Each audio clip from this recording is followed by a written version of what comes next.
What's going on, Call of Duty fans? Welcome to episode 5 of Around the CDL, already on episode number 5. And as always, I'm joined by Preston and Alex. We got a lot to cover. Matches are finally back for week 3. And we're going to hop right into it. But first off, as always, boys, how are we feeling?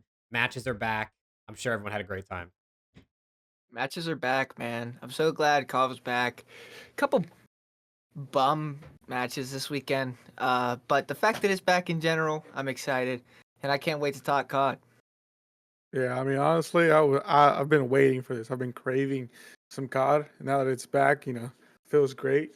We got playoff football as well. I mean, life is great right now, honestly. Uh, can't wait for next week. And then after that, we have our first major. Oof, the first major. That's going to be a fun episode. We're going to have to do like a power ranking going into the major, predicting the major. That's going to be a good one. Yep. But let's start it off first up with, as always, with the recap stuff from week 3. I think the best way to start it is OpTic with the reverse sweep over the Legion. I mean, I was watching that series. I missed the first map of that series. I came back and I was like, oh, OpTic probably won this one.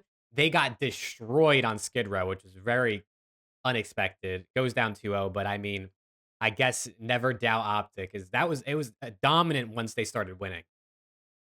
Yeah, I mean, the score of the first map kind of doesn't even show how much of a smacking it was, because I mean, the final was like 250 to 130. Mhm. Realistically, it could have been like 250 to 60. OpTic they got some pretty big kills and kind of strung together a couple hills, get some garbage time. But for the most part, I mean, it was a stompage. And it was just it's one of those maps where like, okay, these guys are just not shooting. They need to get the guns hot. It's like you could tell that something was off. They started slow, and it just didn't. You could tell it was uncharacteristic of OpTic. This isn't like they're gonna lose maps, but you never ever expect them to lose maps in that fashion. I mean, they got outslayed, they got outplayed, everything was off. They had no rotations, and you could just tell that they needed to get their guns hot for sure. Yeah, I mean, honestly, I'll give my credit to Vegas. They came out first two maps shooting. I mean, it was basically an ego chow on Skid Row. When the map set was released, everyone was like, "Oh, why would they chow OpTic on Skid Row? That's probably their best map." But they came out shooting, so I got to give them their props. But I mean, yeah, I mean, they took the first hard point. They took the S&D. Um, Kenny came out shooting in control, and then from there it was just all OpTic. Like how Preston said, we just needed to get or I just think we needed to get our guns hot, knock off that rust from that long break. But yeah, I mean, once the guns were hot, I mean, it was pretty much just all OpTic from there. Like I said, I'll give credit to Vegas. They came out, played really well the first two maps. Um, and then Kenny just kind of put the team on his back, honestly, in that high rise control. And it was just all OpTic from there. Yeah, man. Kenny in that map 3, I mean, a double pause. He went 30 and 15. He said on the broadcast after, during the post-game interview, that it was his mom's birthday and he wasn't about to lose on her birthday. He told her they were getting that win. I mean, that was like, I was watching that and I was like, this guy will not lose. Like, he's not letting it happen. It doesn't matter. I mean, in map 3, both Pred and Shotzzy went negative, -3 and -1 respectively, so barely negative. But Kenny was literally doing everything on that high rise. So that was a really, really great map, but just great resilience out of OpTic to bounce back, especially when you're losing to a team everyone knows you should beat. That really can get into your head because you're like, holy crap, they're gonna roast us on Twitter after this. But they bounce back really well. So major shout out to them. I want to actually give a huge shout out, obviously a shout out to Vegas for coming out. They didn't finish, which is good for me, but sucks for them. Uh, but they came out and kind of proved a lot of people wrong. But in particular, I want to give a huge shout out to Purge. A huge shout out to Purge. He stepped Not up. only not only in the OpTic series. I mean, even though they got slammed by FaZe, he even played against FaZe pretty well. A lot of people have been slandering him. A lot of people have been saying he's in the hot seat already. They've said he's looked like the worst rookie by far. He came out this weekend and he showed, okay, maybe he's got a rightful spot in the league. Maybe he can hang with the best of the best. And I mean, if you are a team that is struggling off rip, you're going to look for not only your veterans, which Attach has been playing pretty well, but you got to look for your young guys to just absolutely pop off. You're taking a chance on these guys to go ahead and take the high road and just go. And they are young. They're supposed to be your slayers. They're supposed to be dominant. You need them to take almost like a veteran role as a rookie and start playing. And although they lost twice, he looked much, much better this weekend. He looked much more comfortable. And if he could keep building off of this weekend's performance, I actually think Vegas is a lot better than their record shows. I really do. Yeah, I absolutely agree with that. I really, really think that Vegas is a team of all the teams in the bottom. Vegas is the only team really that I feel like has shown that they can compete. You know what I mean? Like they've been able to kind of compete in their series. I mean, they've been reverse swept twice, so maybe no ice, but they at least can win maps. So, but we're going to talk more about the rookies. There's a couple things throughout this episode we're going to talk about the rookies. Um, but next up, let's talk about Miami Heretics. I mean, 3-0.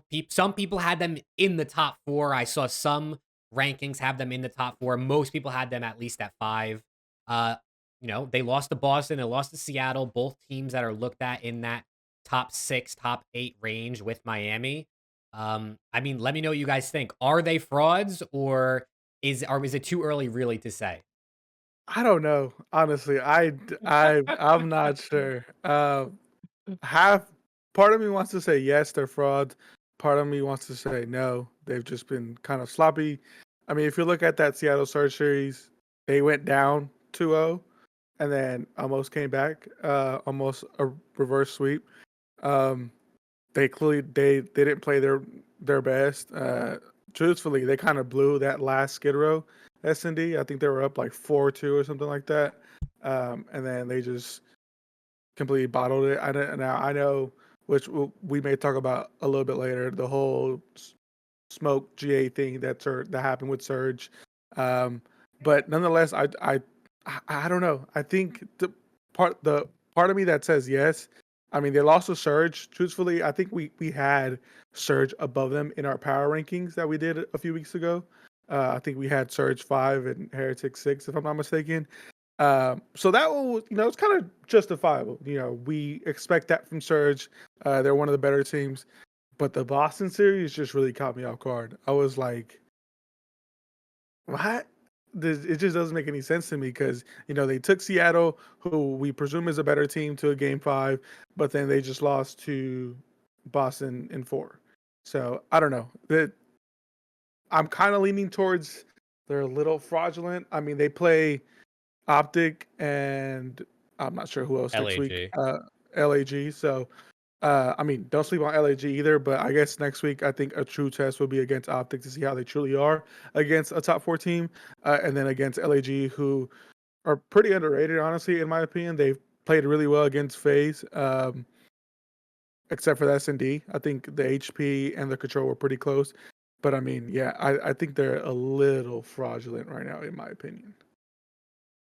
I think that it's a little too early to call them fraudulent, and the only reason I'm going to say it's a little too early to call them fraudulent is, number one, we knew that their 3-0 undefeated wouldn't go on forever. We knew they were going to lose eventually. Number two, they're coming back from a long break, okay? I mean, everybody came back from a long break. I'm not making an excuse for them. But the game changed, right? Spawns changed. The game changed. These guys are known for having godlike teamwork and playing quick. And the spawn updates, every single thing in the patch update kind of slowed the game down. Even sub bases are going to 250 now. It's not so much about fast-paced slaying anymore. It's about more having control, having possession of the entire map, and playing the game. I think they might just be adapting a little slower than other teams are, and I'll give them the benefit of the doubt. That being said, they cannot lose both of these games this upcoming week. I'm not expecting them to go out there and win both. I would like to think that OpTic could go out there and beat them. I mean, obviously, me being a fan, but just in general thinking that I think OpTic's the better team. If you lose to OpTic, I almost feel like for not only confidence, but in terms of right before the major, you got to beat LAG. I'm almost certain they're already locked in winners just because of not only how bad the losers are, but they have their 3 win, 4 wins, kind of like the lucky number this year. So I think they're already in winners, so they won't start in losers. But if you start off 3-0 and then going into Major 1, lose 4 in a row, that's got to be a shot. That's a shot to the confidence, number one. You're already feeling lost on the map come Major 1. You don't know what's going on. So I just think that one of these matches this week are a must-win for the Heretics, and I'm going to give them a little more time before I call them a fraud, just because the game, even though it might have been a little slight, the game did change with the patch update, the spawn update, so I'll give them the benefit of the doubt, say they're just maybe just adapting a little slower than other teams are. Yeah, it was definitely unexpected, I would say, to say the least, for the way they came out and played, because it just especially against Boston. I will say all three of us said on the last episode, or 2 episodes, I guess, so technically, that we all picked Boston to beat them. So we were all right about this one, but we all picked Miami to beat Surge. So we definitely were caught off guard. And I mean, just looking at some of the numbers, I believe coming into this weekend, Metals and Journey both were sitting at like 1.2s overall. And now Metals is at a 1.06 and Journey's at a 1.05. So both of them obviously struggling. And so maybe those are your X Factor guys, because we did see Vickle play pretty good this weekend, actually, and they still lost both series. So definitely maybe looking at Metals and Journey to continue to be those guys for them. And they lost their first control of the season to Boston Breach. So that was another one that was pretty unexpected, but Snoopy was playing out of his mind a lot of that series. So that's a whole different Yeah. story. But I'm with you guys. I kind of think like I understand the people who are going to lean towards them being fraudulent a little bit, because it's like you beat bottom two, bottom three teams, and then you lose to teams in your similar tier. But it's still so early in the season, like Preston said, with the spawn updates and things like that. I'm not going to outright call them frauds, but I do understand where the conversation is starting, obviously. But yeah, let's move on. And speaking of not really frauds, because this team hasn't been good yet to start the season, but talking about the Carolina Royal Ravens, obviously wasn't their full typical roster because Tej stepped in for Real because of the visa issues. But what I really want to talk about is, do we think we're going to see a team change for the Ravens, like an official team change, not just like a substitute type thing, before Major 1? Because Major 1's coming up fast. They're not starting in winners either way, so maybe it doesn't matter to them. But there's definitely one player on their team, and we all know, who has really been struggling. And do you guys think it's possible to see a team change before Major 1? Before Major 1, no. I No. don't think it happens before. First of all, it doesn't make sense to me to make a change before Major 1. You've already practiced, even though you kind of look like you're terrible right now, you've already practiced for 2 months with the team. Why would you take a team going into a major, a tournament, where you will have at max 1 week of practice with the team? It doesn't make sense to me. So I don't see this happening before Major 1. After Major 1, blow it up. This team is chalked. I'm just not sugarcoating it. There's no coming back from this. TJ Haley came on this team in like a 2-day span and is already their second best player. I mean, that's pathetic. That's literally pathetic. He's had 2 days of practice with this team. He looks better than Clay. He looks better than GodRx. GodRx looks like the worst player in the league right now. Okay? Besides Gwyn has looked like an absolute superstar, attempting to carry this team. It's just not going to work. Okay? At this point, I think you keep DJ, and I think you keep Gwyn. That's a pretty solid sub duo, in my opinion. I think you try to find 2 ARs from challengers to make it happen. But this team, do I think they'll make a change before the major? No. But I don't think this team lasts the day after Major 1. I don't. I've been disappointed by Clay, and I've been extremely disappointed by GodRx. I know people call him the Land Reaper, so I'll give him 1 land, but he's shown me absolutely nothing online. Nothing. Yeah, I'm in the same boat as Preston. I don't think they'll make a change before Major 1, because as Preston said, there's a lot of practice that went into with the old team, and there isn't enough time for you to practice with your new team to possibly get to anywhere near where you're at. I mean, given they're not anywhere right now, unfortunately. But yeah, after Major 1, I'm gonna keep it a bug with y'all. GodRx has to go. I mean, the fact that TJ came in without an overclocked controller and he had a better KD than you and more damage than you, my guy, you gotta go. I'm sorry. I know a lot of people were hyping up GodRx coming from Challengers. He won Challengers champs, I believe, but he's been absolute booty cheeks. Plain and simple. There's no way TJ should come in and outplay you when you've been on the team since the beginning. Like Preston said, Gwyn has been their best player, hands down. He needs to be on the team, rightfully so. Who else needs to be on the team?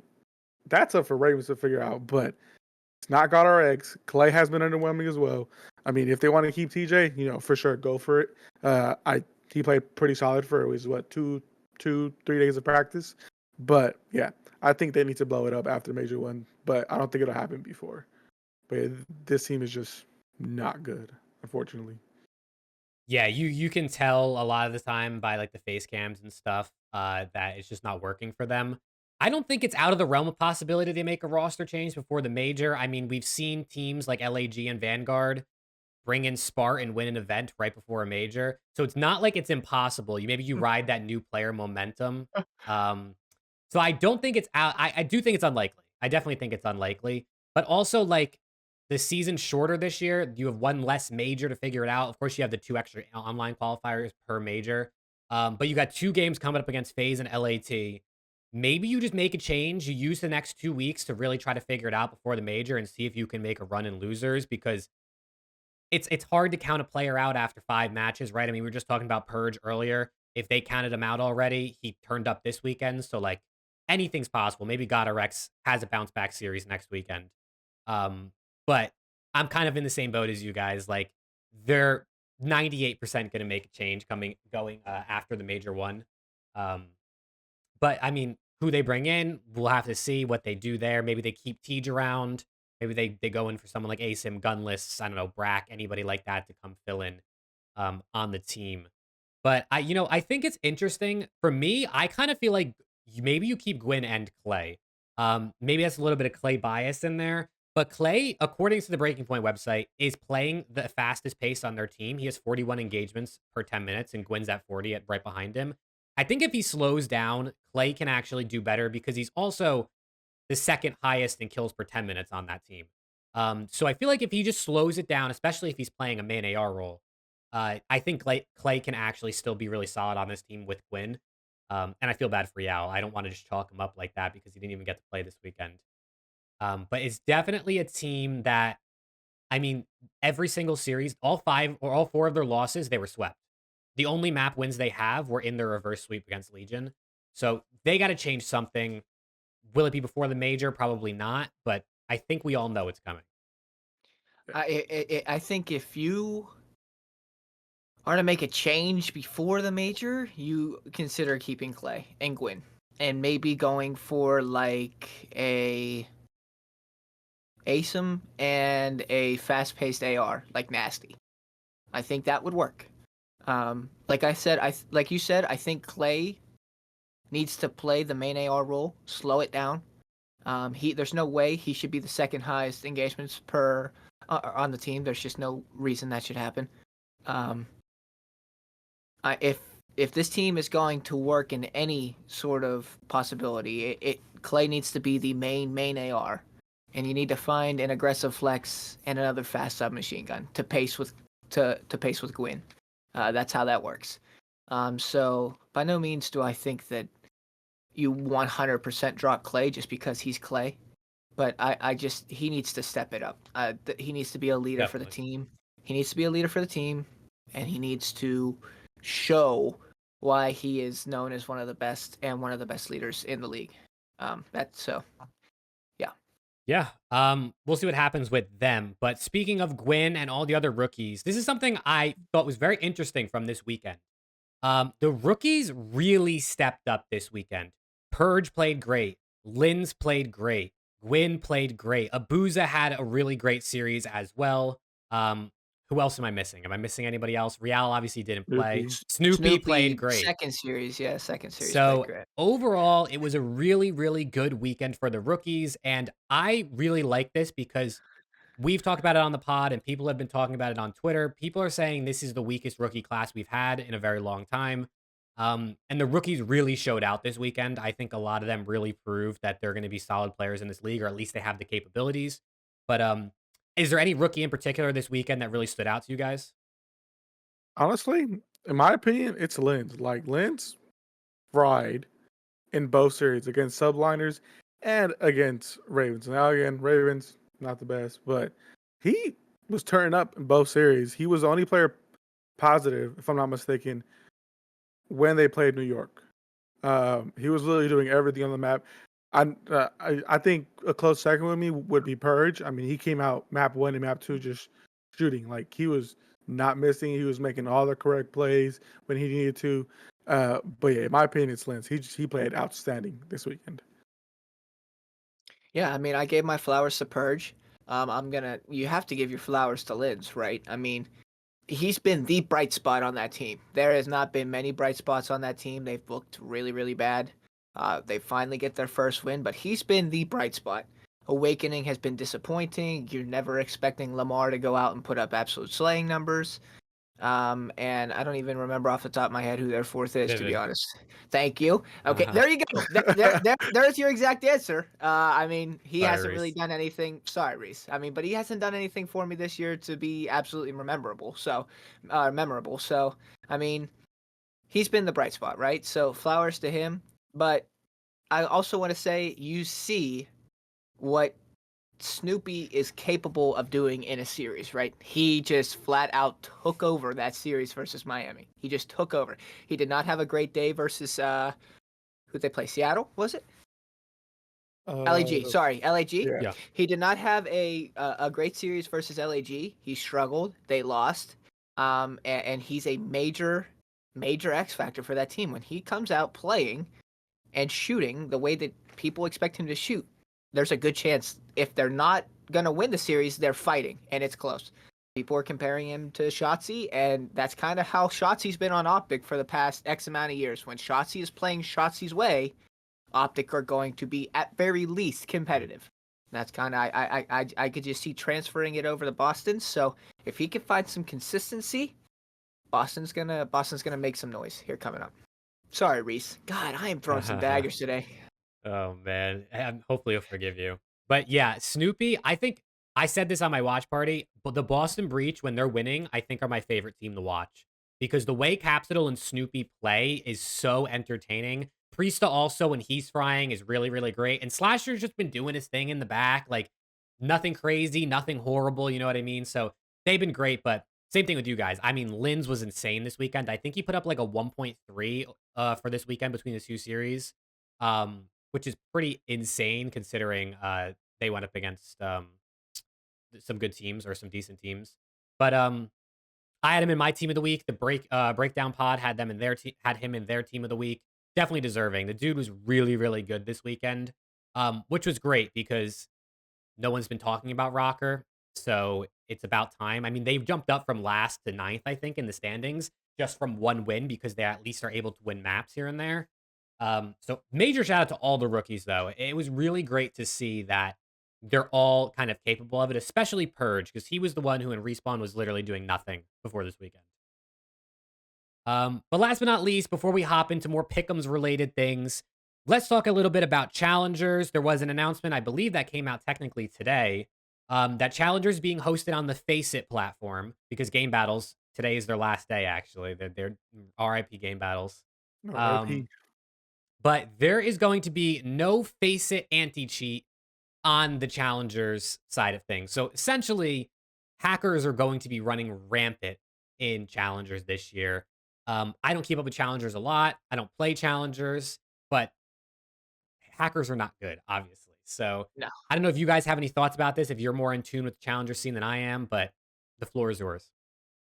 Yeah, honestly, I'm not too in tune with the challenger scenes. Even last year when OpTic picked up Ghosty, I was like, who is this kid? Like, I generally didn't know, but I just don't watch the challenger scene enough. Like even like the big names, you know, the Bants, Nasty Beans, Temp, Spart, TJ. Like I don't even watch them. It's just I don't know. Just I think it's I don't know. I just don't watch it honestly. Like y'all people may enjoy it, but I don't know. I just don't watch it. But honestly, they just need to switch to console at this point. I mean, there's no other way around it. I mean, people are just gonna blatantly hack, or not blatantly, like they're gonna do it without or trying not to get caught, of course, but without this anti cheat, like people like how you said, Jake, they're just gonna run rampant. It's just gonna be all hell. So I think they just need to go to console and just call it a day, because that's the only way they're going to be able to hopefully contain it as much as possible. Why I kind of saw an explanation of why um, the anti cheat isn't working with the game. I honestly didn't understand it, but yeah, I just doesn't make any sense to me, honestly. This transition period has been absolutely brutal, right? Game battles just shutting down kind of unexpectedly. Figuring out challengers to face it. Only two challengers majors this year, which is unbelievably that just it can't happen. It's unacceptable. And now you finally get a idea of where challengers is going to be hosted, how it's going to be run, and they come and they say there's no anti cheat. So, am I surprised? No. But somebody better sign Jimbo to a max contract tomorrow, man. Get the guy back. We need him in the league. He's gonna bring that spark, you know. And just let him run challengers. It is what it is. At It's this free point, money. it's free money. It's a joke. He might not get caught. Who knows? So just bring him back. He just playing No, a but burner. seriously, Give him a different name. just give him a different name. You know, maybe he has a beard now. Who knows? I mean, but seriously, just figure it out, man. If this isn't like these are the past couple weeks have just been nonstop signs that this league is just falling apart. It's crumbling. And if this is just another thing where it's like, we got no anti cheat, there's going to be cheaters who are going to be playing people who are actually genuinely competing to win a challengers event. I mean, it's just pathetic, man. It's really, really pathetic. And it's sad. It's sad. It really is. It's sad. Yeah, ranked play is gonna have less cheaters than challengers, which is insane. Insane. Yeah, and also, just to add on to the whole everything falling apart, there's only 2 challengers majors this year. Apparently, Miami, I think it is working on one. So maybe 3, but there's supposedly only going to be 2 majors that have, I guess, the challengers event there.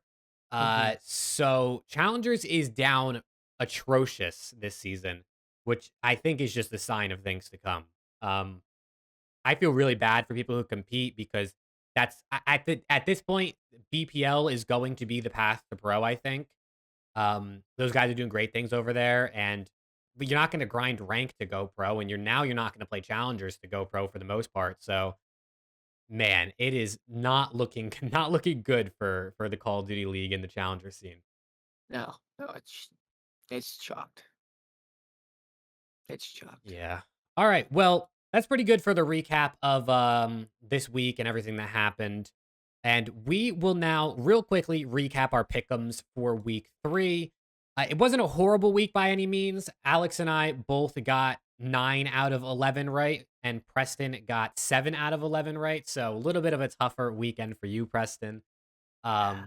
But overall, I mean, if you're shooting over 60%, I feel like that's still pretty solid. We're doing really good, honestly, for the entire year right now. We are Alex and I are both 24 and 8, and Preston's 22 and 10. So we're doing really good, honestly, with our pick'ems, in my opinion.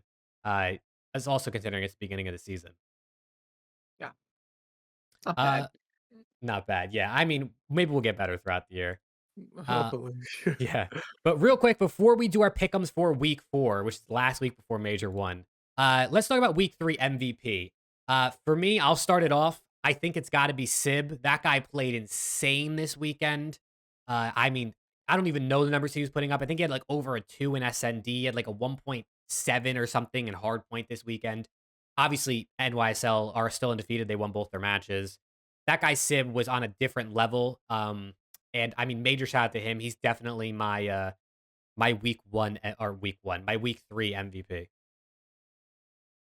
Honestly, for me, you know, shout out to Sib because he was shooting. He was doing his thing. But I think for me, it's honestly Envoy Dylan. Um, a lot of people were on his neck the past or last week before we went on break because of how his performance. But he literally came out this week and shut everyone up. He said, he put up great numbers um, in their series, and like he just turned it around and showed everyone like this is who I am and this is who I truly am. And whatever happened, those past few games, just a little bit of a fluke, but nah, this is who I truly am. And he came out and he did his thing. This kind of pains me to say, but I think it has to be Draza, right? He for their first 3 matches of the year really did not look that great. They were 3-0, so obviously he was doing enough to win, but he wasn't the Draza that we expected. Then you take a 3-week Christmas break. He's the number one grinder. He comes back, and now all of a sudden he looks like the best player on that team. I mean, this is what this guy does, right? He grinds harder than every single person, and he comes back and he shows that his work means a lot. He's put the work in. He looks insane. So if draws is draws again, FaZe is going to be scary again. As if they weren't scary, they're going to be even scarier. So for that reason, I'll go draws because FaZe somehow, even though they were undefeated 3 weeks ago, look like they're even better right now. So shout out to draws. Yeah, That hurt to he say. he Don't was expect me to say shooting. that ever again. He was shooting against Vegas. I'm not gonna lie. So I wish I could see. You know what I'm saying? I like but wish I was able to see him then shoot against watch it a Vegas. little bit. Yeah. Yeah, no, major shout out to Draws. Scrap also had a great weekend. Um, we already talked about Lins. All those guys, I think, were incredible this weekend. But yeah, we spread the love. I like it. I like that we spread the love amongst different players. But now, let's get into the pick'ems.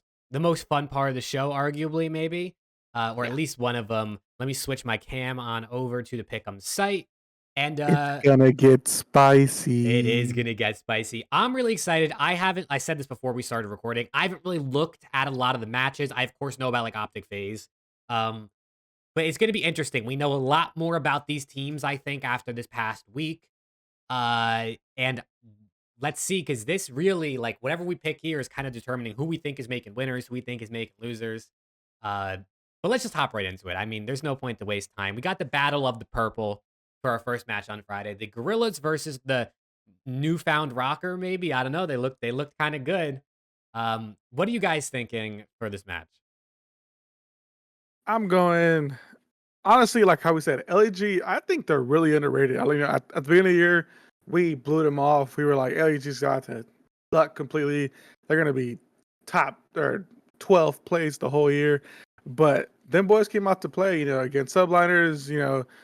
People question their ice factor a little bit. I think one of their matches got really tight. If I'm not, I think it was a Boston match. They got really close. Or whoever they played the for who they played. They played FaZe and Boston. Yeah, I think the FaZe was a Boston close one 3-0 and Boston was like a 3-1 LAG, I think. 3-2. It was 3-2. Oh, okay, 3-2. Yeah. So I'm going with LAG 3-1 over Rocker. Now, given Rocker just beat Ravens, but again, it's Ravens, absolute dog water. So I'm going LAG 3-1. Yeah, I'm gonna go LAG 3-1 as well. From what we've seen, LAG looks like a good control team. They look like a good control team. And any team that can be good, consistently good at that third game mode always has a chance in a series. We've seen it historically, where if you win that map 3, you never know what's gonna happen in map 4 and 5. You never know. If you go down 0-2 and you are bad at control, series is over. But if you're good at that control, you never know what's gonna happen. From what we've seen, I think their S&D is lacking a little bit. That's where I give Minnesota the edge. But I see them being the better respawn team, and I could see them winning the 3 respawns in this series. I'll go 3-1 LAG. I'm with you guys. I'm going 3-1 LAG as well. I have the fan predictions right now from the Pick'em site. It's 57% LAG, 43% Rocker. So almost split down the middle. But I'm with you guys. I think 3-1 LAG. I just think they're a bit underrated. They're a stronger team. Rocker have proven they can win maps, so I'm going to give them a map. We could see 5 here, I think for sure.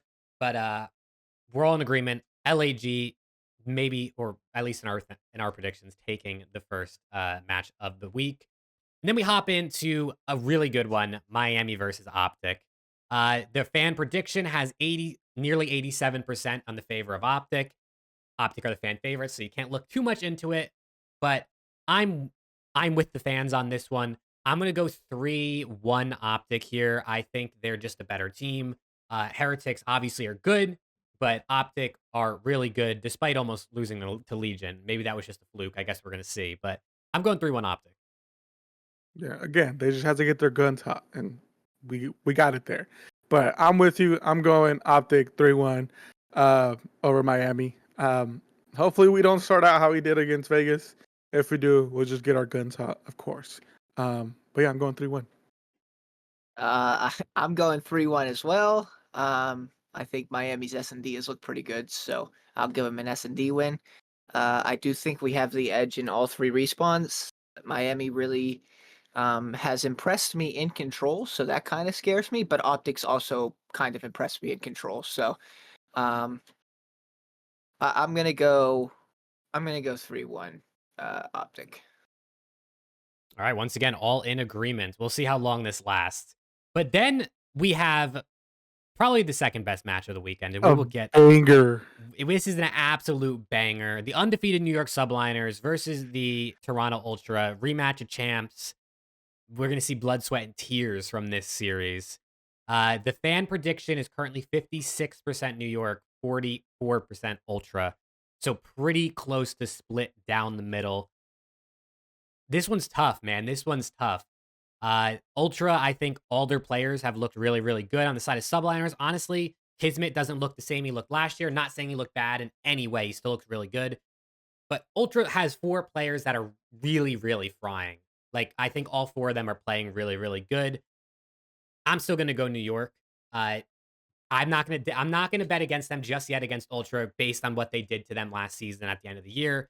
So I'm gonna go 3-2 in New York. I think this is gonna be an absolute battle and one of the ones I'm looking forward to the most. Yeah, I agree with you. I'm gonna go New York 3-2. It's gonna be an absolute grade A bang out in literally every map. I just think the way New York is playing right now, they are playing really, really well. That's not saying that Toronto isn't playing well either. They're playing really well as well. But I just think New York has them beat just a little bit. If Sib can play the way he's playing right now, if Skies can keep up his level or his performance level, Kismet doesn't need to do too much because he has Hydra, of course. But if Kismet can get those important kills and just get and play how we know he can play, I think Subliners will come out on top. So that's why I'm going Subliners 3-2. Well, here's where we differ, man. I'm All going right. Ultra. I'm going Ultra 3-2. Here's the thing. New York undefeated, they look unbelievable, right? But they're not going to stay undefeated forever. They're bound to lose a series. And if Envoy is back, Ultra is back. Man, they picked this guy up to fill Hixie's shoes and then some. That's exactly why they pack a punch Hixie for this man to be practically Hixie 2.0, right? We've known what he's worth. We've known what he brings to a team. If he's actually going to attempt to now bring that to the Ultra team, man, they are going to be good. This top 4 is going to be insane. I do have it in a game 5. I think it's an absolute bang out of a series. Every map's probably going to be close. I don't see either one of these teams dominating one or the other in a map. But I have Ultra just icing up a little more than NY in a map 5. I hope we see a round 11, map 5 round 11, Scrap versus Insane. Kismet 1v1. I just Whoa. I'm trying to see some insane storylines to kick off the rivalry for this year. But speaking of Ultra, they played the first match of Saturday. Much easier opponent in the Vegas Legion. 86% of people are on the side of Ultra. I'm, of course, on the side of Ultra for this one. Vegas, they can win maps. I don't know if I want to give them a map. I think I'm going to go bold and go 3-0 Ultra.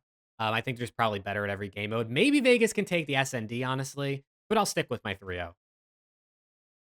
Yeah, I agree. I think they're gonna come out upset that they lost map 5, round 11 to New York, and come out and absolutely DoorDash challenge Vegas. Quick series, 3-0. This is a Toronto. brutal time slot for the Vegas Legion, man. I feel for him because if this goes if the match before goes the way of the Ultra, and they just come out with the hot hand the next day, first match, Vegas is getting slammed. And either way, if New York beats Toronto, they're gonna be pissed that they lost to New York. So they're gonna come out pissed and they're gonna probably slam Vegas. This is a brutal time slot for Vegas. I don't see a world where they win this series. I don't really see a world where they win a map. So I'm going 3-0 Toronto Ultra. Wow. All right. No faith in the Vegas Legion. Nah, But man. have they really earned it? Not yet. Then we have another pretty solid matchup right after that. The Gorillas versus the Miami Heretics. A battle of the teams that are fighting for, I guess, a spot in winners, probably. Gorillas might be able to get their way in there. They're at a 2-3 right now. It is 65% the way of Heretics, according to the PickEms, the website. And I like LAG, but I just feel like there's no way Miami loses 4 in a row after starting 3-0. Hopefully they don't let me down here. But I'm going to go Miami 3-2. I think it's going to be a close series, and I very much could see Gorillas taking it. But like I said, I just don't see Miami starting out the season undefeated and then losing 4 matches straight. So I'm going Miami 3-2. I agree with you. I'm gonna give them my Vamos back after taking it back for the OpTic series, but I'll give them my Vamos for the series against Gorillas. I think it'll go 3-2 as well. Um, as you said, I don't see them losing 4 straight after winning 3. I think those series, after losing 3, they're gonna come out a little hot, a little upset, and they're gonna really put it to Gorillas. But like I said, I think it'll be close, but I think they'll edge them out just a little bit. Man, I'm on my own island tonight, I guess. I'm going LAG 3-2. I just think LAG come out first series of the weekend, get a big win on Rocker. That third win for them should clinch them a winner's spot. And I think that they just ride that momentum into a fourth win. I have a lot of faith in this team. Diamond Khan has severely impressed me. He has He's been insane. impressed me a ton. And I mean, he doesn't show any sign down.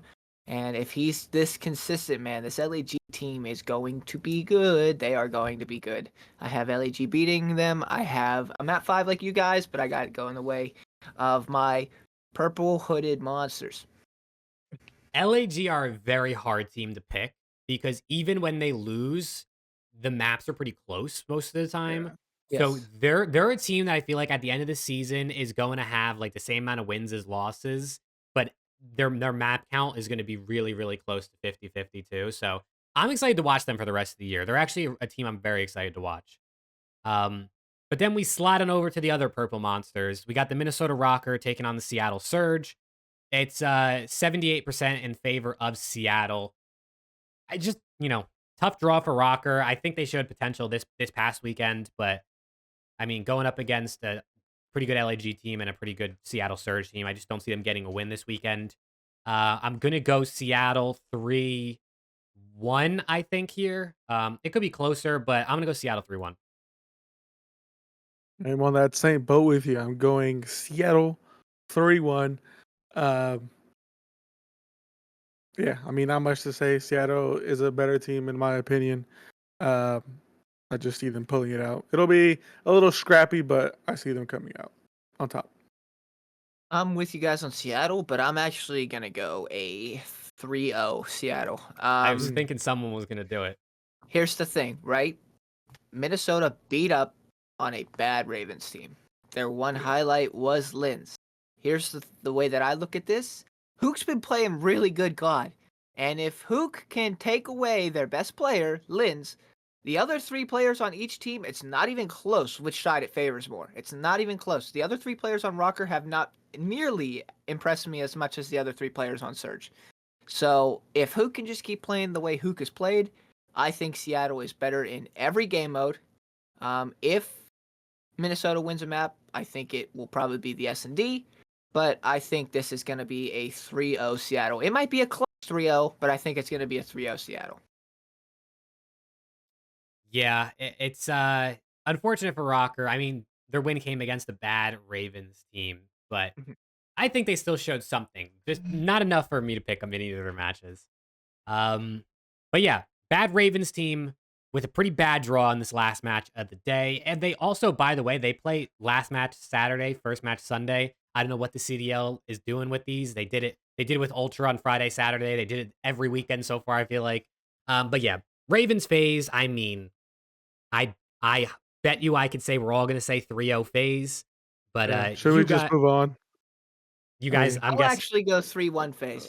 Okay. Yeah. This just feels like one of those series where it should be a fast 3-0 from FaZe, and somehow, some way, Carolina just gives you a glimpse of hope that they could be in the They win series, the and then map they one get hard point somehow, and you're like, oh my win god, the map one, and you're like, oh my god, are they going to do this? And then they get slammed the next 3 maps. 6-0, So 3-0. I'll go 3-1 just to give them a map out of pure pity, pure pity. But I there's no respect it. way that FaZe is losing this series. There's no way FaZe is losing this series. Yeah, 93.5% have phase right now. So whatever that 6.5%, they all must be They Clay are. fans. They gotta They all be are Clay fans. They have to be, Carolina faithful. or they 'Cause live in jeez, Carolina. Because who knows? But yeah, we'll continue on the Carolina train. This one is really tough for me. This one's really Burger tough for me. Bowl This is 2.0. the ultimate burger bowl. LAT versus Ravens. LAT are last in the standings. We have had the least map wins, I guess, or I guess we have more map losses, maybe technically, because we've played one extra map or one extra match than Ravens. You guys go first because I really got to think about what I'm doing here. Hey, all I'm gonna say is don't chow thieves on what is it? Control invasion or S Invasion. and D It's and just invasion invasion is in general. We're good on yeah. invasion. If it's invasion, then I might pick thieves. But this is an actual burger bowl. Jesus, both these teams suck. I Sorry, mean, Jake. Good. It's I fine. got I got my answer if you need some time. I mean, I'll make this quick, and this might stun Yeah. some people, but I'm going 3-0 Thieves. I'm Oh. going 3-0 Thieves. I still have all the faith in the world in this Thieves team to not be great, but be much better than they are. They've been severely disappointing, and all four of those players on that team are way too talented to be as bad as they are right now. I just think that they are better individually than the four players on Carolina, and I just think after an absolutely heart-wrenching loss to FaZe the night before, a demoralized Carolina comes in and just gets slammed by LAT. Clay might not even plug his controller in. He might not. Okay. I'll see you that 3-0 and I'll go 3-1 thieves. Um, I don't have an explanation. I don't really care who wins or loses. I just have thieves winning 3-1. Yeah. For those wondering, it's nearly 78% on the way of LAT. We got a lot more fans probably, so I guess that makes sense. Being a realistic Thieves fan, I'm still gonna pick Thieves because obviously this is very close. I'm going 3-2. I think it's gonna be a close series. These teams are bad. No offense to my boys. But I do think on average, our four players are a bit better than their four players. I think Gwyn is still going to have an amazing series. He might drop like a 2.0 against us. But if our four players can play decent, it's probably better than what the other three on Ravens are going to produce. So I do think this is close. And so I'm going to go 3-2 by the way of Thieves. I like that. All right, now we got the Northeast matchup, Boston versus New York, a rivalry that has been very long history between New York and Boston and everything sports and esports related. 80% picking New York according to the PickEms. I honestly thought it would be higher. I'm going New York. I think 3-1. I think Boston could probably win a map, but honestly, New York is good at everything, so like it's really hard to say which one they could win, but I'll go 3-1 New York. Yeah, I'm going 3-0. Subliners is I just I give Boston their credit. They played really well against Miami. But I think Sib is gonna come out and show out why he replaced Preston. That is true. First match back against the team that dropped him. Maybe he actually turns up. This is either a really nice week for me to catch up on some little pick'ems here, or it's just chalk for me for the rest of the season. Don't ask why. I'm gonna attempt to give an explanation, but I do it Go. every single week, right? Okay, I do it every single week. Give me Boston. Give me Boston in a game 5. Okay, I have Toronto winning a super, super, super close series versus New York on Friday. You know, little might be just no negative momentum after starting 5-0 for New York going into Sunday. Keep in mind, right? Boston is 2-4.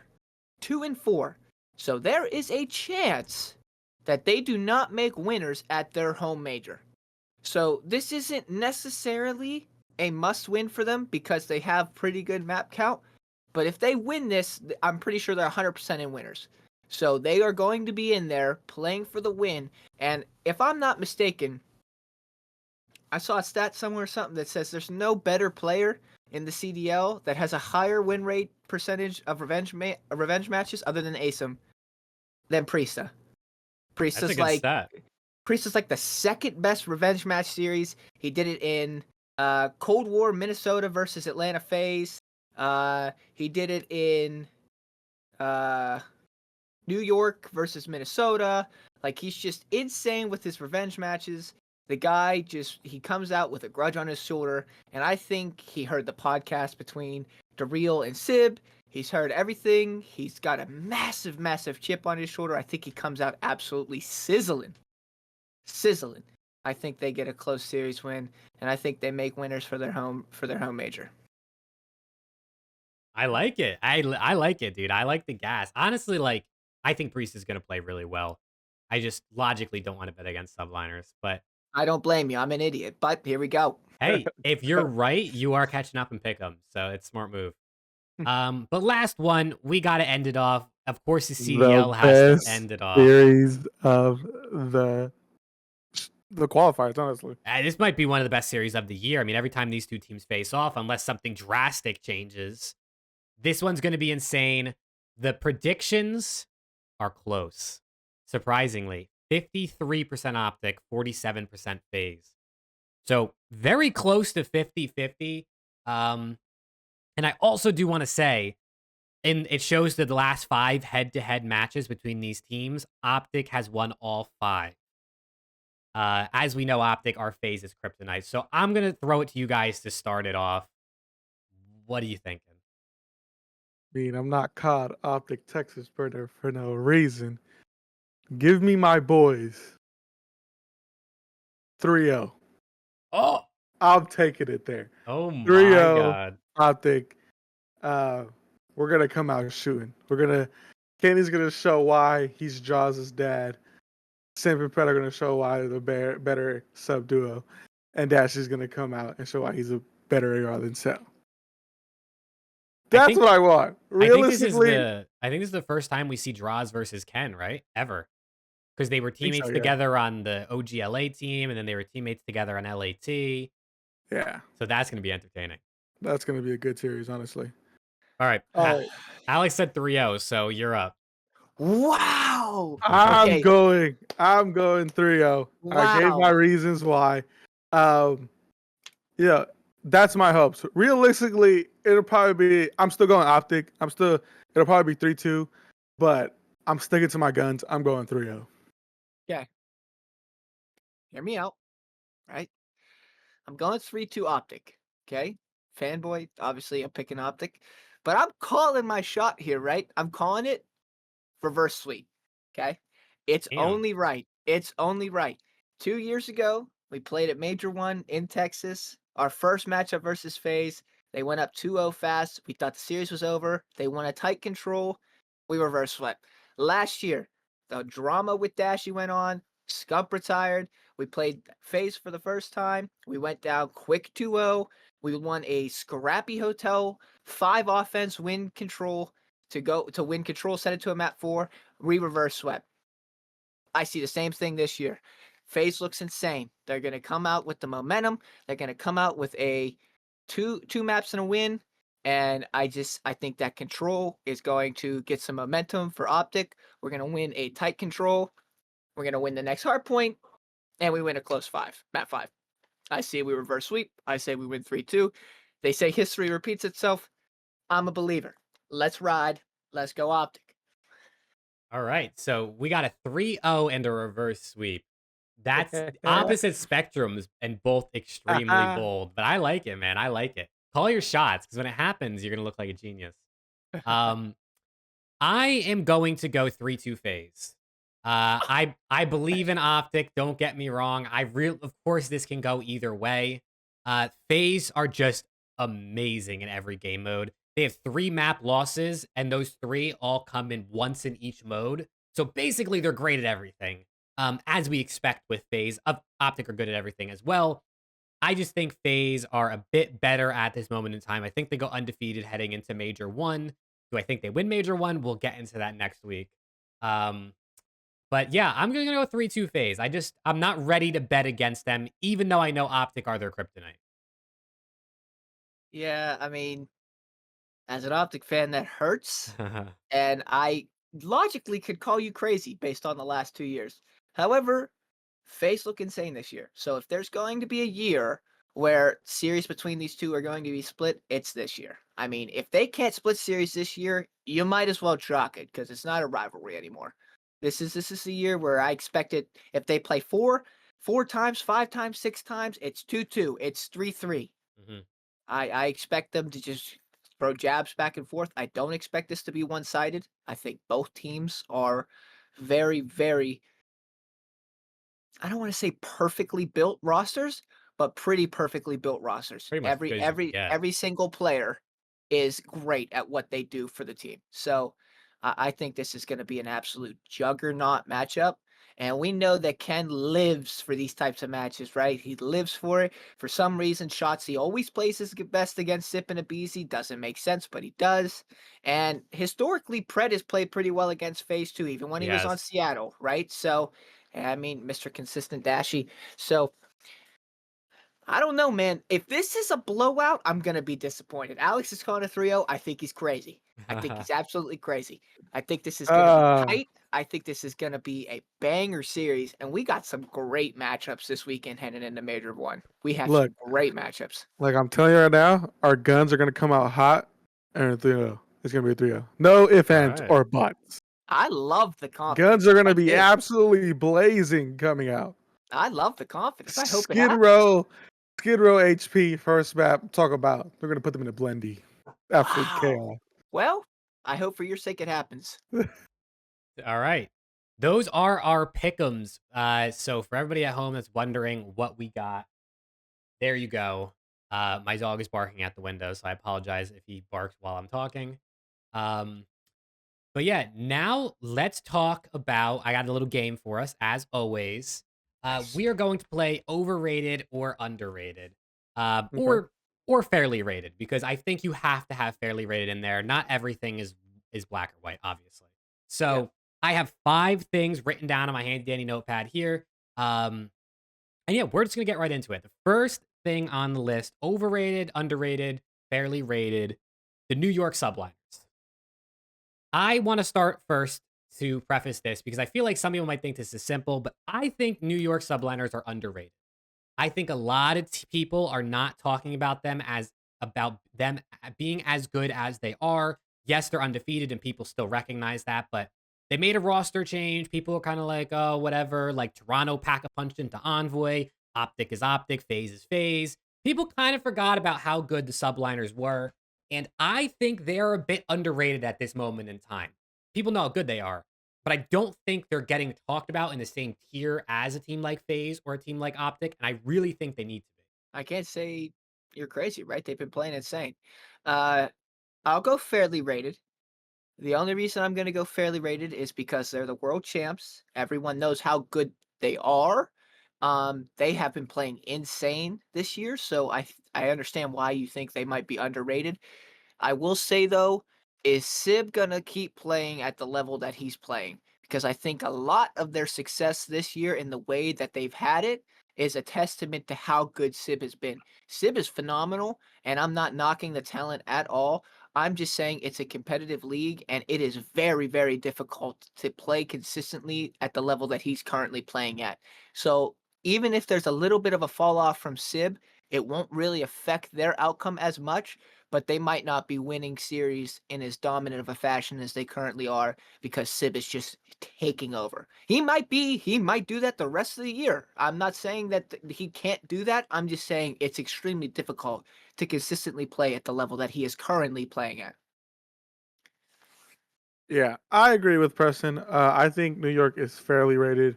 Um, like how Preston said, they're world champs. Everyone knows everyone kind of knows what to expect from them. We expect Hydra to dominate. We expect Kisme to get down and dirty, get those dirty kills. We expect, um, Sib to be the player that he's always been. That he's been on Surge. A great player. We expect guys to keep playing as one of, if not the top AR in the league right now. So I think they're fairly rated. I just don't think they're talked about enough because, like I said, it's expected of them. Like people That's are fair. kind of like they're gonna we know what they're gonna put up. We know what they're gonna do. I just think the other teams are talked a little bit more. I mean, I don't want to say that because, like our president said, everyone's had some type of change from their team. I just think the other teams have had a little bit more of a drastic change when it comes to things, especially because that subliners move was so heavily criticized when it happened. But yeah, I just think everyone understands what to expect from them and knows what they're going to do. All right. I like it. I mean, I like it. I definitely think they're fairly rated, underrated. You can kind of say whatever. But next up, let's talk about a player. And that player is one of the 3 ring GOATs. It is Clayster. Is Clayster overrated, underrated, or fairly rated at this moment in time? Oh man, I'll go first because Mouth's been hot tonight. I'm gonna say it, man. He's overrated this year, and that sucks because the guy's legacy is absolutely, you can't argue against it. The guy has built an insane resume. He's got 3 rings. He's played with some of the greatest players of all time, and the talent is obviously there. It's just, I think his time is coming to an end. He's at the point in his career where he's just not really competing as competitively as he has in recent years. And you could kind of see the slowing down of, I don't even want to say talent because he's still unbelievably talented. You could just see in terms of gameplay, I think he's just slowing down a little bit. So I think this year and this year alone, he's been overrated. Yeah, gotta agree with Preston again. I think if he was playing how we know he can play, like how he was playing the past 2 years, um, he'd probably be properly rated. But I just think we came in expecting so much from either like that Ravens team because how we know Clay's always at some point is going to end up on a team. But I just, like how we said, it's not a far out possibility that he's not on the Ravens team because of how he's been playing. They could go pick up another AR from challengers and just say, "Yeah, we're gonna replace you." Unfortunately, he just hasn't been playing the greatest. Um, but we know he can get up to a level where he's just absolutely dominating in every possible way. I think just right now it's just really underwhelming watching him play. Um, you know, given he may be playing a certain way because of his team because his team doesn't support or isn't the best. Um, but again, I just think it's a little underwhelming how he's playing right now. Yeah, I'm with you guys. I think I'd say he's overrated, like teetering on fairly rated. I think the reason I say that is the fan sentiment about Clayster is like, this guy's a great leader. He's going to make his team really good. He's got young guns. He's going to mold them into these great talents. And like, we just really haven't seen a lot from Clayster in recent years. Like, other than that run they made at, what was it? Was it Major 5 in last year? Where they had that insane comeback against LAT. Clay maybe hit a little bit of a stair glitch. Get hyped in the comms. I'm not salty about it. Don't worry. Um, I think other than that, we just really haven't seen much from Clayster since probably like the Dallas Empire days, right? So like, you know, I don't want to say he's overrated because for me personally, my expectations for him haven't been super high. I just expect him to be solid, probably maybe around a 1.0 KD on a good day, um, and on a bottom team. So I haven't had insane expectations for him, but I'd say overall he's more on the overrated side of things, which pains me to say because Clay is one of my favorite players of all time. But Yeah. we're of course talking about current. Um, but for number 3, let's talk about a player that has teamed with Clayster, um, and is having a resurgence of a year, some would say. That player is Illy. I think Illy could fit into all 3 of these categories, depending on who you ask. I will start. I think Illy is overrated. Um, he came out the start of the year with a 1.7, right? Insane series, right? That's absolutely crazy. His first weekend was nuts. Since then, he hasn't really done anything crazy. Hook has really stepped up. We've seen Abuza had a really good series. We haven't really seen it at our cities, but we've seen his other teammates do things, and Illy has been good. Don't get me wrong, but people are like, Illy revenge season, Illy for MVP. Illy's going to be top 5 this year. And other than the first series, maybe the second series, I just haven't seen it. I'm not saying he's bad. I'm not saying he can't be really good. I just think the community sentiment about him was, wow, this guy is back. And of course, he didn't play last year, so like he is back. But I don't think the hype is really there anymore for me. But I hope he proves me wrong. Wow, Alex, you go, man. This is your guy. I mean, kind of shocking, honestly. I mean, I'll be honest. Yes, he came into the league and he absolutely fried. But now I think he's fairly rated. I think people are starting to realize who he was and how he is. He's right at like a 1.05. So he's right at that 1 KD where we've known he's always been. He's not going to be the player that's always going to slay out, have the highest KDs and stuff like that.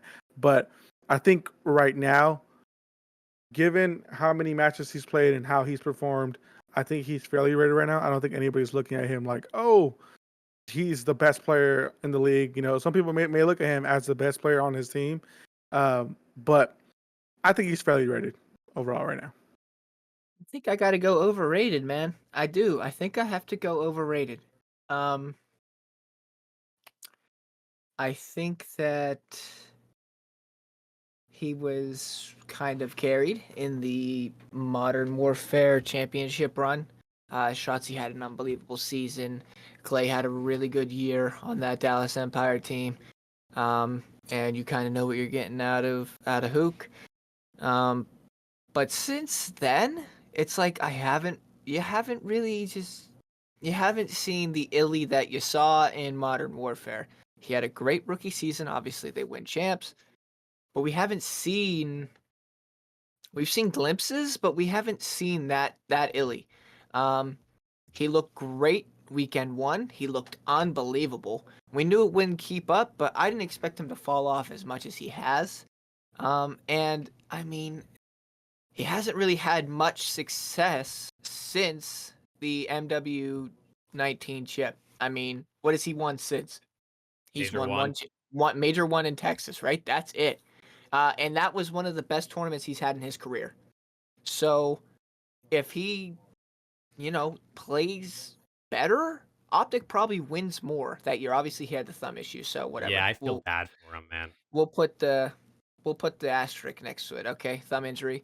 But I'm expecting this guy to be a superstar, man. People were talking about him in the U18 scene for years before he came into the league. He was next up. He came in first year, wins a ring, and I just haven't seen that from him. I have hope that he can turn it around and show us what he's actually truly capable of again. But I think just right now, at this given time, he's a little overrated to me. He is.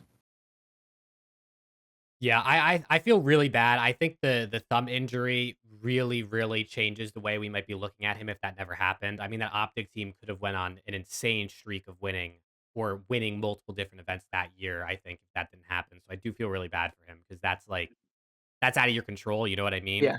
And we've seen it happen in the past with like pro athletes where an injury completely changes someone's career.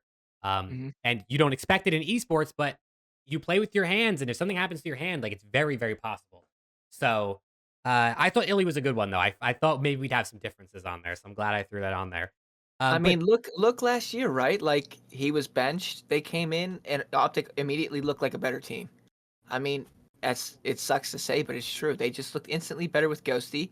He replaced Illy, and Well, are I, we I, talking about last year, or are we talking about just this year in general? Because I no, think this that year in that general. changes things. No, this year in general, which is why to me he's been overrated this year just because he started out hot and, but I'm saying like his resume leading up to this year, just I've expected more out of him as a player over the last couple years, which has led me to this year's development that he needs to play consistently for this Surge team.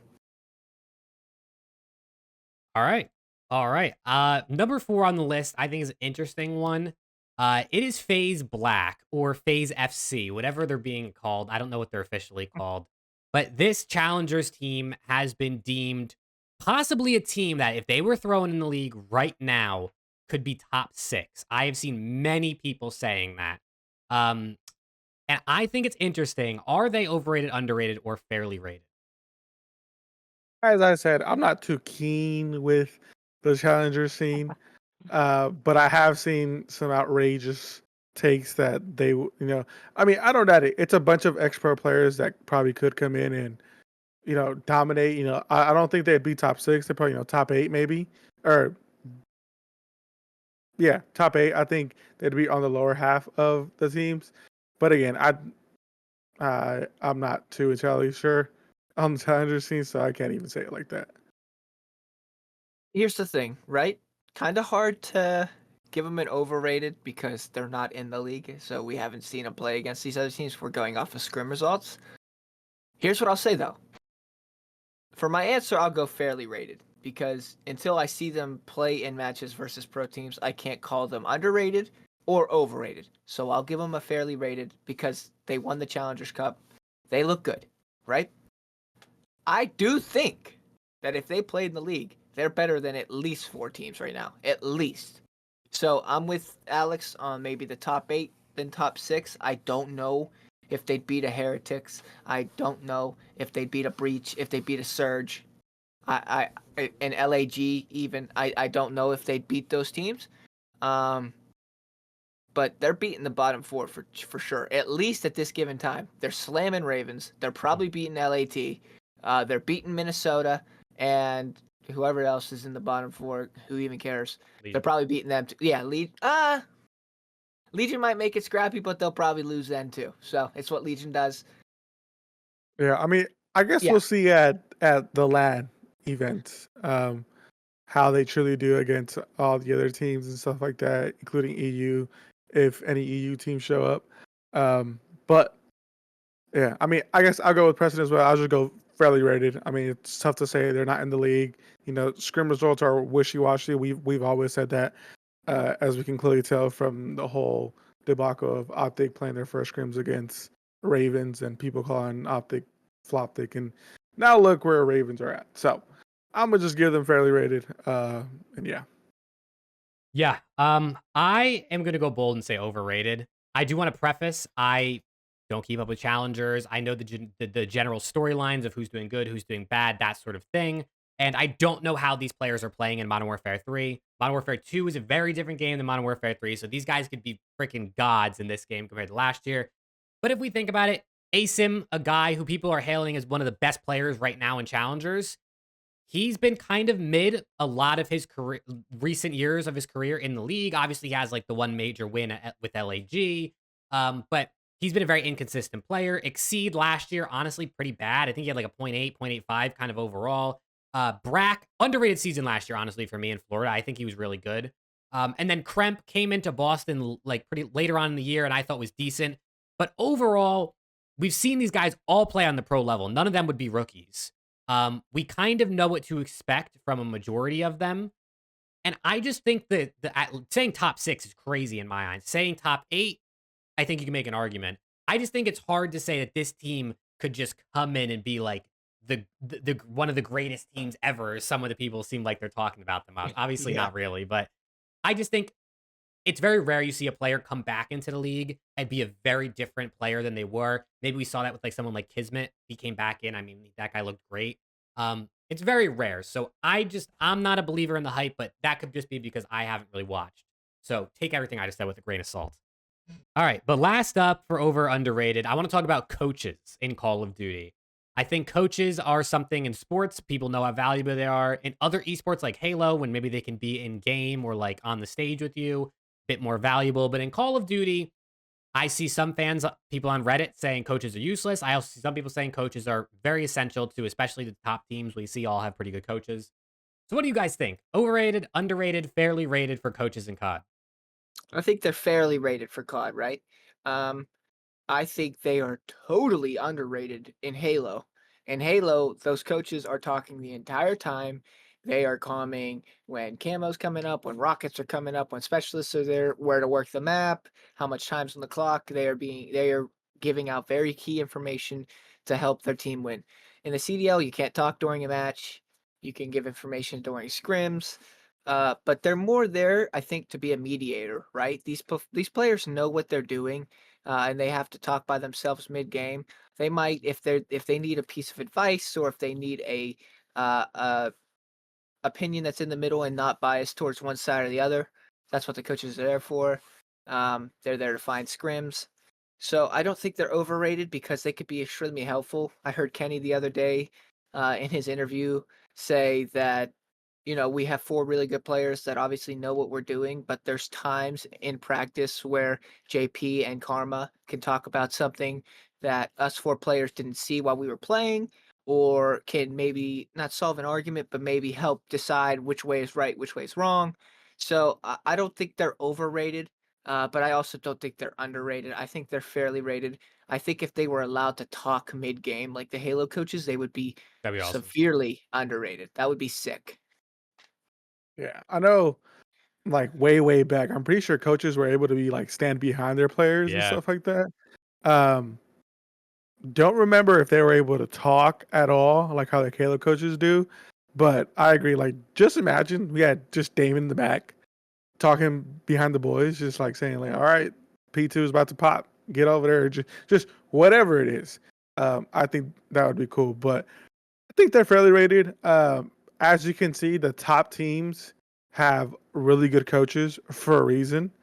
Um, and the bottom teams, they have coaches not the greatest. They're not playing the greatest, or whatever reason it is.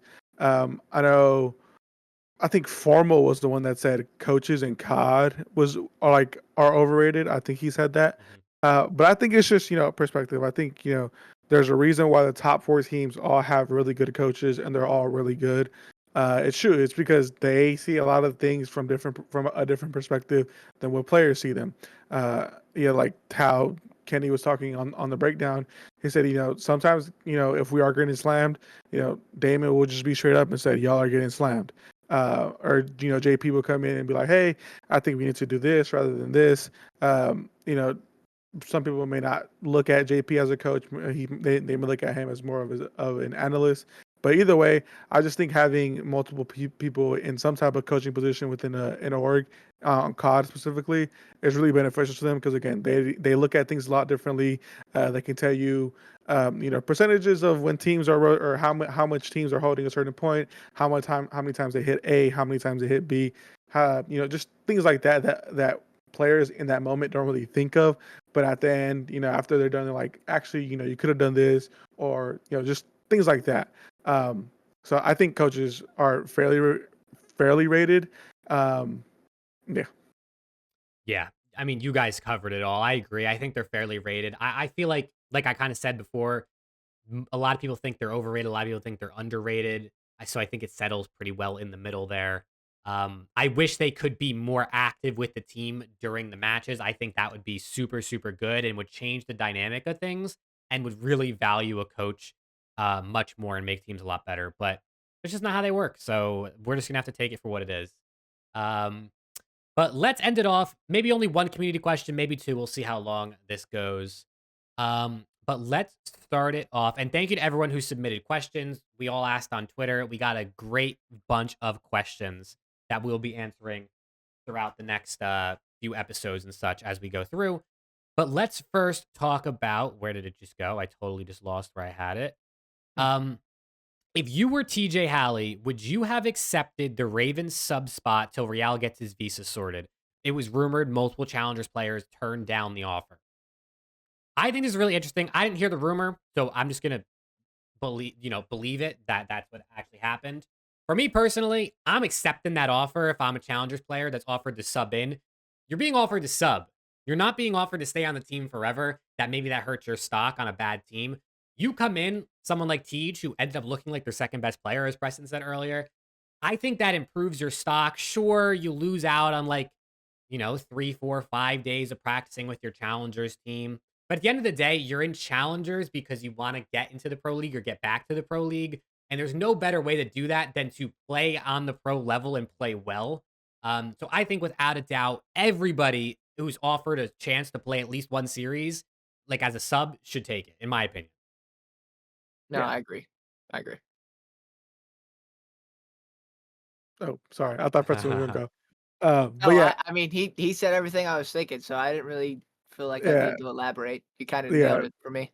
yeah. No, I mean, pretty much. I mean, if you like, how you say, if you get that chance to play in, whatever pro sports, it could be football, basketball, baseball, COD, Halo, whatever it is.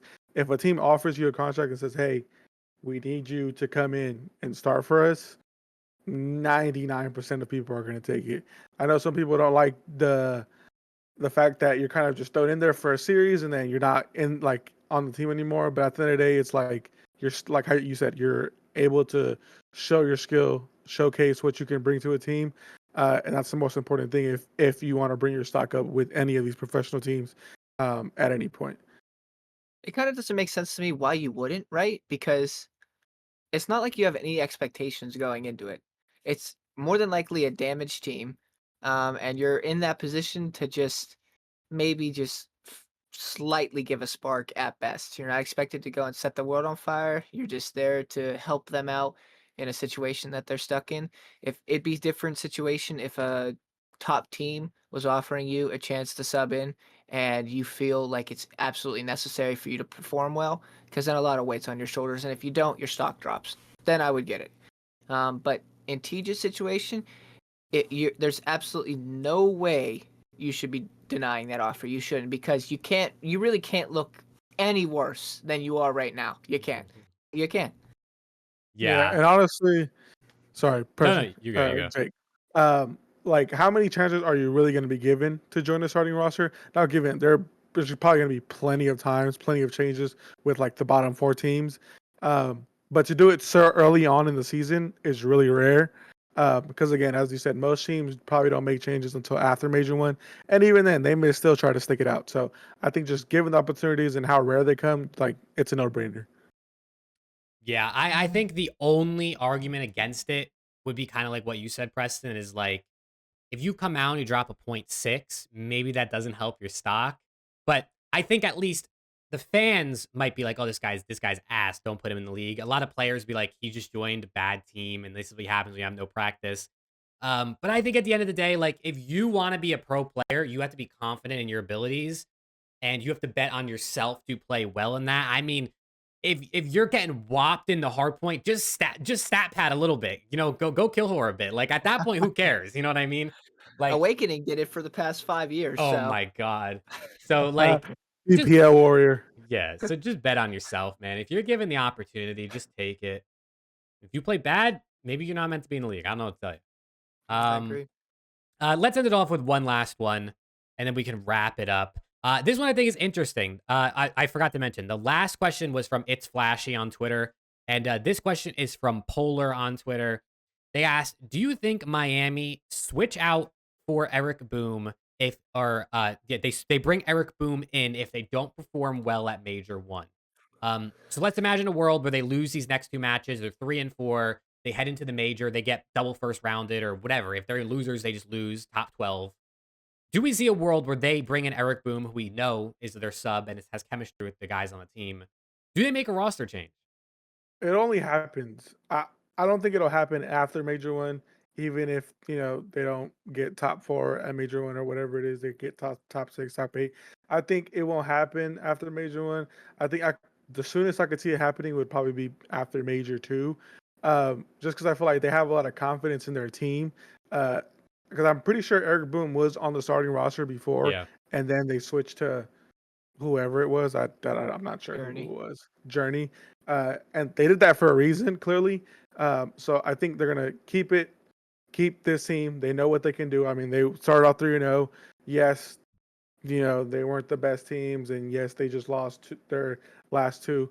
But I still think that they can bring it back and show that they can really play. So I don't think it'll happen unless they absolutely poop the bed during the qualifiers for Major Two, and they absolutely stink up the bed. I think that's when it'll happen. It'll be after Major Two. See, here's the thing, man. I actually think they could, right? I actually think they could. And that seems insane to say, but looking back, they beat 3 piss poor teams. Piss poor teams. I mean, who like I don't know, man. If they go and they lose to OpTic and they lose to LAG, wait, LAG, right? That's who they play. Mhm. Yeah, they lose to LAG and they lose to OpTic and they finish 3-4 after starting 3-0 and then get double first rounded. That's 6 losses in a row. You got to question what's going on. You have to. You can't have positive thoughts like, oh, it's cool. We won 3 and then lost 6. Let's just win 3 again. That's not how that works. You've lost 6 in a row. Something's got to change. And if somebody's underperforming or they feel maybe a change of pace, I could see them making a change. Like somebody said earlier, it's a short season this year, man. There are 4 majors. You don't really have time to be sitting waiting around waiting to make a change. You can't. You entirely lose a set of qualifying matches. Now you have more qualifying matches, so I guess that kind of evens out, but you don't have as many majors. You don't have a chance to prove yourself.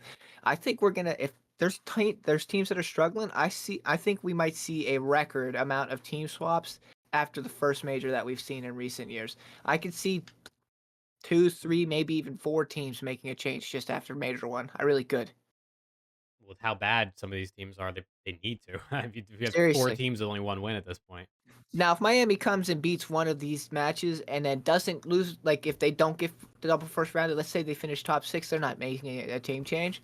But if they get double first rounded, there's a chance. There's an offhand chance that they make a roster change. There is. Yeah, it's weird it's hard for me to say if this was like Seattle, let's say. I would say they probably don't make a change. But from at least what I know of this Miami team, they all seem comfortable and were originally going to play with Eric Boom up until a few weeks before the season started, however long ago that was. So I almost feel like him fitting into the team wouldn't be hard.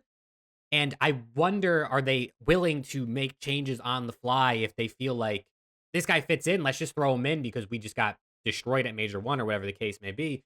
So I could see it happening. I err on the side of that probably won't happen. I mean, if they get like 3-0'd in every series for the next 4 matches, let's say, maybe they make a change. But if they keep it close or they get top 8, even, I mean, if they get top 6, definitely probably no change. If they get like top 8 at the major, I think they just stick it out. They know that they can win. Their teamwork still looks really good despite losing, in my opinion. There's a lot of moments where they double chow things. You can't hear their comms, or I don't understand their comms, I should say. But it looks like they get along and that sort of thing. And they do seem confident. So I personally don't think they make a change unless they get absolutely destroyed. But I don't think it's out of the realm of possibility due to the nature of the relationship they seem to have with their sub player. But Agreed.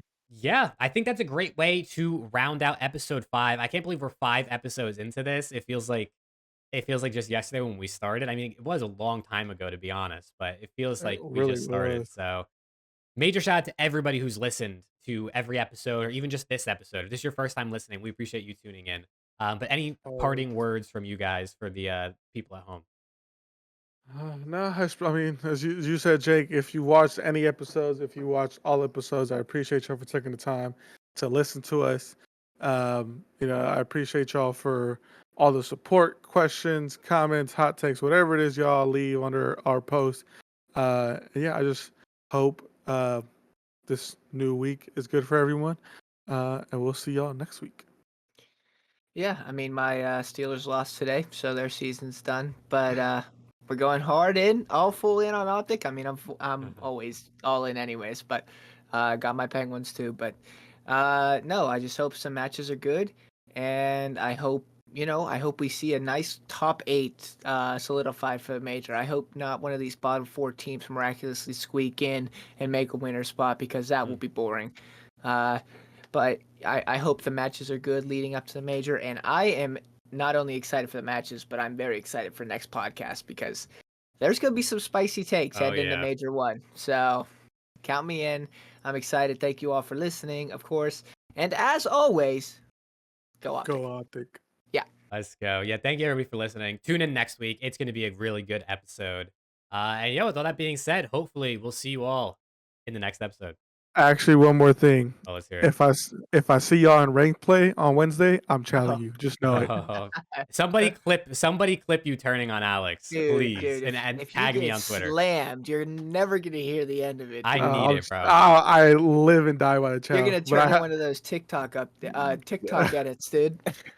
Bro, But in all seriousness, though, I hope everyone has a great week. I hope if you do play ranked play, you don't get a lot of cheaters because we know there's gonna be a lot of them running around. Absolutely. Yeah. Best of luck in ranked play, everybody, and maybe we'll talk about ranked in the next episode, but hopefully we'll see you all there.